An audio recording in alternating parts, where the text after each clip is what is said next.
Vi kommer tit ud til kunder, hvor der har været andre håndværkere før os. Hvor dialogen ikke har været der. Arbejdet er ikke blevet som forventet.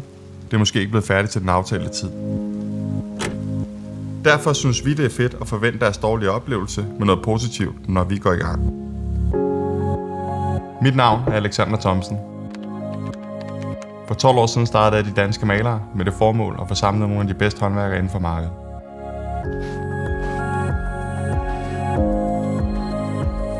Vi sørger for en god dialog med kunden hele vejen igennem, lige fra start til slut, og altid færdig til den tid, som er aftalt.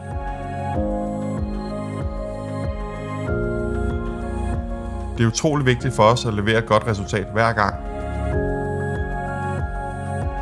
og at kunden føler sig tryg. Vi bruger altid de bedste produkter for at skabe det bedste resultat.